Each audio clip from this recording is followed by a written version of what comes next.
இவர் ஏன் இப்படி பைத்தியம் மாதிரி பண்றாரு? இந்த பொண்ணு ஏன் ரொம்ப குழப்பமா இருக்கு? இவங்களோட மனசுல என்ன இருக்குன்னு உங்களுக்கு தெரிஞ்சுக்கணும்னு ஆசையா இருக்கா? உங்களுக்கு ஏதாவது வேணும்னா நீங்க ஒரு வார்த்தையும் பேசாம உங்களோட ஃபீலிங்ஸை மட்டும் வெளிப்படுத்தினா எவ்வளவு நல்லா இருக்கும். உங்களால இன்னொருத்தவங்களோட மைண்டை படிக்க முடிஞ்சா என்ன ஆகும்? அவங்களால உங்களோட மைண்டை படிக்க முடிஞ்சா என்ன நடக்கும்? இனிமே சீக்ரெட்னு சொல்றதுக்கு எந்த விஷயமும் இருக்காது. உங்களால மைண்டை கண்ட்ரோல் பண்ண முடியுமா? உங்களோட மைண்ட்ல என்ன இருக்குன்னு எல்லாருக்கும் தெரிஞ்சிச்சுன்னா உங்களுக்கு பிரைவசின்னு ஒன்று எப்படி இருக்கும்? நீங்க பார்த்துட்டு இருக்கிறது ஸ்டார் கேலக்ஸி தமிழ். ஒருவேளை நம்ம பூமியில் இருக்கிற மனிதர்கள் எல்லாம் ஒரு வார்த்தையும் பேசாம தன்னோட பிரைன் மூலமா மற்றவங்களோட பிரைன் கிட்ட தொடர்பு கொண்டா என்ன நடக்கும்னு வாங்க இந்த வீடியோல பார்க்கலாம். உண்மையை சொல்லணும்னா நம்ம மற்றவங்க கிட்ட ஒரு விஷயம் சொல்றதுக்கு இப்ப நம்ம யூஸ் பண்ற வழிகள் எல்லாம் ரொம்ப ஸ்லோவா இருக்கு. உங்களோட மைண்ட்ல வர எண்ணங்களை உடனே மற்றவங்க கிட்ட நீங்க சொல்றதுக்கு உங்களுக்கு கொஞ்ச நேரம் ஆகும். அதுவே உங்களோட இந்த 2 விரல்களால மெசேஜ்ல டைப் பண்ணி அனுப்பணும்னா இன்னும் டைம் ஆகும். ஏன்னா நம்ம மூளை இது எல்லாத்தையும் விட ரொம்ப ஃபாஸ்டானது. சராசரியா ஒரு நாளைக்கு மட்டும் உங்களுக்கு 50,000 எண்ணங்கள் வரும். அதுல ஒரு நிமிஷத்துல மட்டும் உங்களுக்கு 35 எண்ணங்கள் வரும்.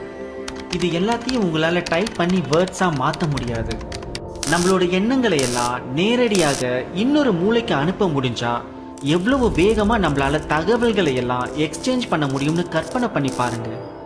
எண்ணங்கள் மூலமா நம்ம எல்லாம் தொடர்பு கொள்ள ஆரம்பிச்சா மைண்ட் எல்லாத்தையும் ஒன்னா இணைக்கிற ஒரு பெரிய நெட்வொர்க்கா நம்ம எல்லாரும் மாறிடுவோம். மனிதர்களால நிறைய புதுமையான விஷயங்களை கண்டுபிடிக்க முடியும்.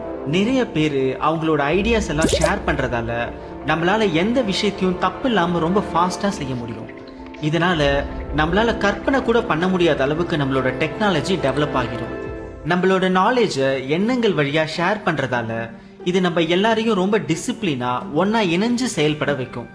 இதனால மிலிட்டரியில இருக்கவங்களுக்கு மட்டும்தான் இது ரொம்ப யூஸ்ஃபுல்லா இருக்கும்னு நினைக்காதீங்க. எமர்ஜென்சி சர்வீசஸ்க்கு கூட இதை நம்ம யூஸ் பண்ணலாம். ஆம்புலன்ஸ்க்கு கால் பண்றதுக்கு பதிலா நீங்க மனசுல நினைச்சாலே ஆம்புலன்ஸ் உங்க வீட்டுக்கு வந்துடும். உங்களோட போன் பேட்டரியில சார்ஜ் இல்லைன்னா கூட உங்களுக்கு கவலை இல்லை. இனிமே நம்ம ஃபாஸ்டாவும் அதோட ஈஸியாவும் எல்லாத்தையும் கத்துக்கலாம். ரொம்ப கஷ்டமான சப்ஜெக்ட கூட உங்களோட டீச்சர் வாய்மொழியா எக்ஸ்பிளைன் பண்றதுக்கு பதிலா எண்ணங்கள் வழியா அவங்களால இன்னும் பெட்டரா சொல்லி தர முடியும். அதோட ஆர்டிபிஷியல் இன்டெலிஜென்ஸ்னு ஒன்று இருக்கு, அதை மறந்துடாதீங்க. உங்களோட காருக்கு சொந்தமா ஒரு மைண்ட் இருந்துச்சுன்னா உங்களோட மைண்டை வச்சு அந்த காரை நீங்க கண்ட்ரோல் பண்ண முடியும். அதே மாதிரி ஆர்டிபிஷியல் இன்டெலிஜென்ஸ் இருக்கிற உங்களோட ஸ்மார்ட் போன், கம்ப்யூட்டர், ரோபோட், இந்த ரோபோட் நாய்க்குட்டி, இது எல்லாத்தையும் உங்களோட மைண்ட்லயே கண்ட்ரோல் பண்ணலாம். இந்த பொருட்களை எல்லாம் கண்ட்ரோல் பண்றதை பார்க்கும்போது ரொம்ப சுவாரஸ்யமா இருக்குல்ல? ஒருவேளை இதே மாதிரி மக்களோட மைண்ட் எல்லாத்தையும் கண்ட்ரோல் பண்ணா என்ன நடக்கும்? இதை கேட்கும்போது உங்களுக்கு இன்ட்ரெஸ்டிங்கா இருக்கிற மாதிரி தோணும். ஆனா இது ரொம்ப ஆபத்தானது. உங்களை யாராவது கண்ட்ரோல் பண்ணா நீங்க என்ன பண்ணுவீங்க? அதிர்ஷ்டவசமா இது எப்படி வேலை செய்யும்னா, நம்ம என்ன வார்த்தை பேசணும்னு சூஸ் பண்ற மாதிரியே நம்மளால மத்தவங்க கிட்ட எந்த எண்ணங்களை ஷேர் பண்ணணுமோ அதை மட்டும் செலக்ட் பண்ணி ஷேர் பண்ண முடியும். உங்களோட பெர்மிஷன் இல்லாம யாராலையும் உங்களோட எண்ணங்களை படிக்க முடியாது. இப்ப கொஞ்சம் ரிலீஃபா இருக்கு தானே? இந்த மைண்ட் ரீடிங்க நம்ம எல்லாரும் யூஸ் பண்ண ஆரம்பிச்சா நம்ம பூமியே சைலண்ட் ஆகிரும். நீங்க பேசுறதுக்கு இனிமே நம்மளோட லங்ஸ் வழியா நம்மளோட வாய்ஸ் பாக்ஸ்க்கு காற்றை தள்ள வேண்டிய அவசியம் இனிமே இருக்காது. நம்ம கடைசியில நம்ம பேசுற இந்த லாங்குவேஜையும் அதோட சத்தத்தையும் நம்ம மறந்துடுவோம்.